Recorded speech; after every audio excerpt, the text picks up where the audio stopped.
Hi, I'm Pattu from freefincal, and it's time for my 2019 personal finance audit. I audit my personal finances, find out where I am, what is the portfolio growth over the last year, how have my investments grown or not, and I take stock of things in December.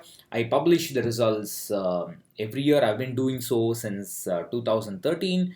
If you go to the 2019 link, you can see the full archive of past audits from 2019 to 2018. So I do this to essentially, hopefully, encourage, inspire other people to do it. I don't do it to boast or claim or show how I'm in control of things, or how I'm a better investor and so on. I don't do it for boasting. I do it. I do it with humility, gratitude, and hopefully with the intention of inspiring. So in the 2000, sorry, in the December 22nd Chennai meet that just finished, when somebody asked me what my funds were for retirement, the audience completed. When I started saying, the audience completed the sentence, and that was very heartwarming to see, because putting out everything in the public gives a sense of accountability, because even if I want to mess up my portfolio, I don't feel like doing it, because I know that I have to show it in the audit, and I don't want to feel like a fool buying something stupid. So everybody gets that. So it adds a layer of accountability to what I have to do. So it's nice and I'm very happy to have that kind of identity. So let's look at the big developments in 2018. The most significant one is that I had started building my direct equity portfolio from mid 2018 onwards. Last December, it was about 2%. Now it's about just under 7% of my equity mutual fund portfolio. I have two parts of it. First segment of it is low volatility stocks. The second part of it, it's called dividend stocks and so on. But I'm still have to build more and more of these dividend stocks to try and increase my quarterly dividend. I'm still a long way away from that, but I'm optimistic of getting there.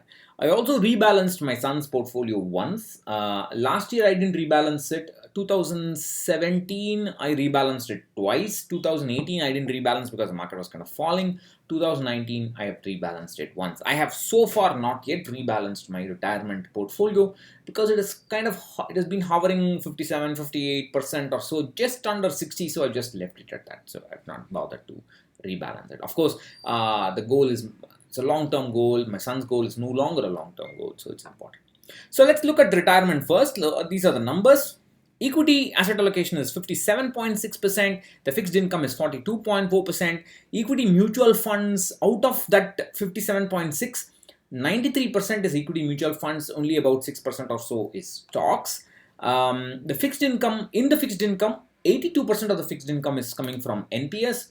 From two PPF accounts, mine and my wife's, it's 18% alone. So although we have multiple PPF accounts, we do not max it out, and we just hold it according to the asset allocation. NPS investments, so this is the default central government scheme with 85% of bonds. Most of it is gilts, 15% of equity. I have almost equal proportions of SBI, UTI and LIC pension schemes, the central government plans. From March 2010 to 24th December 2019, the XIRR is 9.71%, which is not bad. I joined this NPS account. I became a subscriber since I'm a subscriber since August 2006. So from August 2006 to February 2010, it was earning 8%, and then as a lump sum, it was invested into the NPS mutual fund. It was a very bumpy ride in July 2013, when the rupee more or less, when the bonds crashed because of the weak rupee. The RBI increased rates by 2% overnight. My XIRR of the NPS dropped from 11.5% to 7.4 or even 6% or so, practically overnight. So it is a very it has been a risky, bumpy ride in the NPS. That's because of the guilt. So you can't say it's a government scheme, it's a risk free and so on. It's a market linked mutual fund. You have to be aware of the associated risks.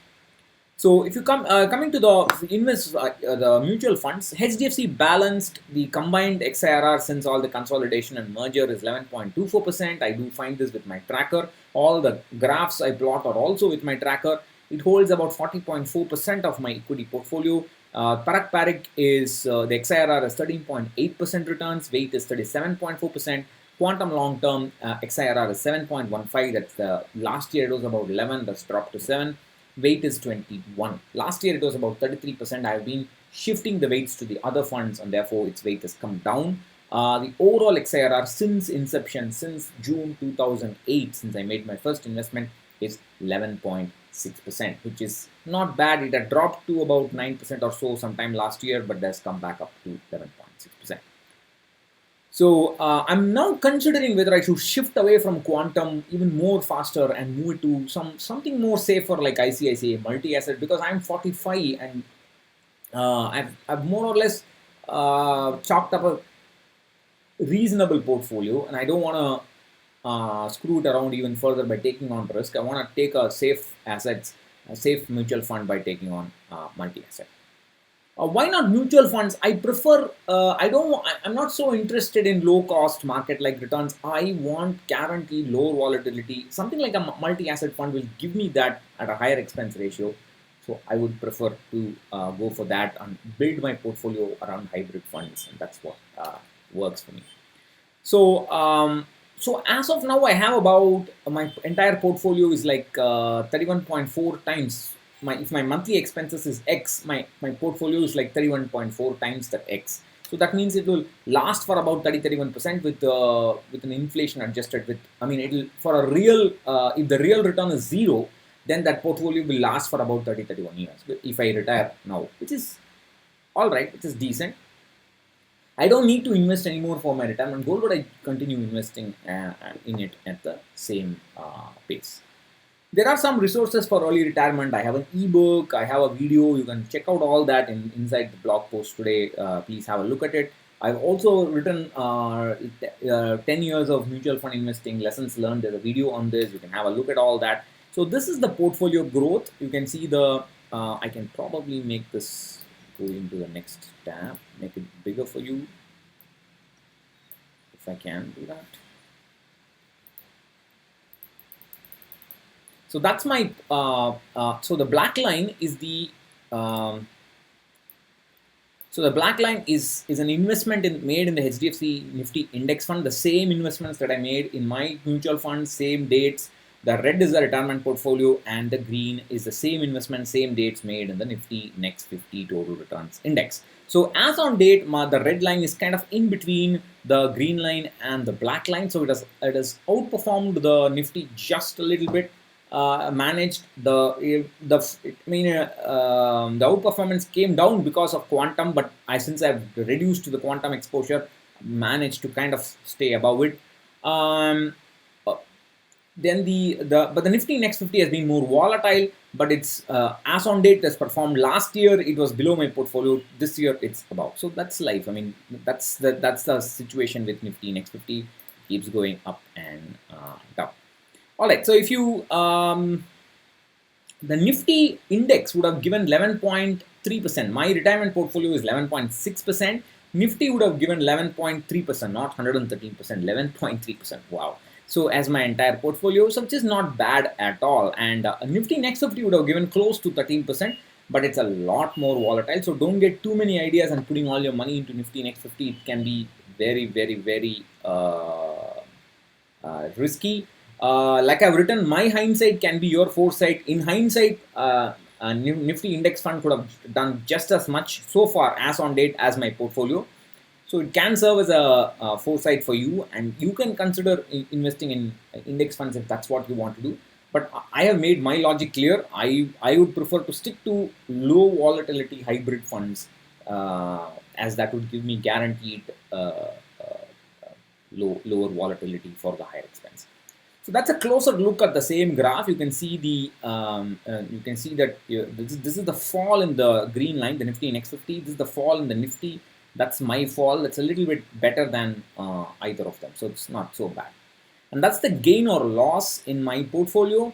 And you can see for the first 5 years, the gain was actually zero. And it's only today, I mean, not today, when I was preparing for the Bangalore meet, I realized after 5 years, I was like I had a loss of 1 lakh or close to 1 lakh. If I had, I mean, that was new, I was new, right? If I had actually realized that my total loss after 5 years was 1 lakh, after 5 years of great mutual fund Sahiya investing, I would have probably not, I mean, I would have pulled out money and missed this complete rally. That's what, I mean, that's the problem with equity investing. I mean, it doesn't rain. When it rains, it pours. So that's the whole problem. You have to have, if you invest it right for your goals, and you have to push through the bad phases and invest through the bad phases. The greatest advantage for me was my investing. I started my investing with 1,500 rupees a month.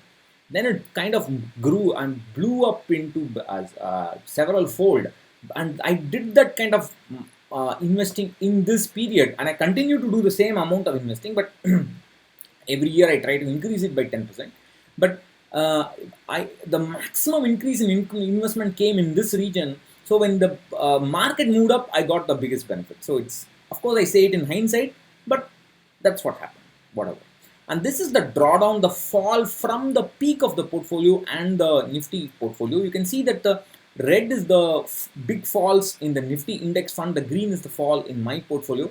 In certain big falls, whereas here, here, and here, and so on, the green line, that is my portfolio, has fallen just a little bit less than the index fund. So in terms of risk, my portfolio has done a little bit better. And this is the rolling returns over 10 years. There are 536 data points. These are absolute returns. Don't think of them as annualized. It's not correct, but kind of absolute changes in the value. You can see that the Nifty is the white, Nifty next 50 is the white line. The white line has been on the top, but then it up to February 2019, and then it fell down significantly. So it's too volatile. Mine is the red, and the blue is the Nifty index, and the red line has been just peaking. It's just peaking above the blue line, so it's okay. In terms of volatility as well, this is the rolling volatility. Mine is the lowest, so mine has got the lowest risk. Next is, of course, the Nifty index, and then the Nifty next 50. So for a lower risk than Nifty, I've got a touch higher return, so it's kind of reasonably justifies my expenses, although it's not fully justified. I have been building my stock portfolio. You can look at the full stock portfolio in the blog post. I'm not going to sit and read this. I have a few stocks, and I mean, it's an experimental portfolio, so I'm just fooling around. Most of them are low volatility stocks. Some of them are high dividend stocks, and so on. I've been getting that dividend guys like Coal India, Hindustan Petroleum. These are all nice dividend givers. I like that dividend. I'm not looking for great multi-baggers and so on. I like that nice dividend. My aim is to get a quarterly dividend which is equal to my monthly expenses, and later on my quarterly dividend should be equal to my quarterly expenses. That's, if I can build that portfolio as quickly as possible, then I mean, it's fantastic. I can handle market problems even much better. Now, coming to my children's education goal, I started investing for it in December 2009. That was 10 years ago. It was then an 18-year-old goal. Now it has become an 8-year-old goal. So now I have to have be more cautious. As of now, the equity is 60.3%. I rebalanced it. Therefore, it is like that. The fixed income is 39.6%. The mutual funds here are HDFC Prudence, 13.6%. XIRR weight is 29%. Mirae Large Cap XIRR is 13%. Weight is 38.3%. ICICI Multi-Asset or Dynamic XIRR 12%, weight is 32.5%. I want to increase more on this, maybe try and decrease Mirae and HDFC Prudence. The overall portfolio XIRR is about 11.8%. In the debt portion, I have been using PPF in his name. I also use my mother's PPF. I take her pension and invest in this, so it becomes her tax saving also. I have also been using ICICI equity arbitrage. It has given me so far 6.8%. I use it for rebalancing. I book profit from equity and push it inside.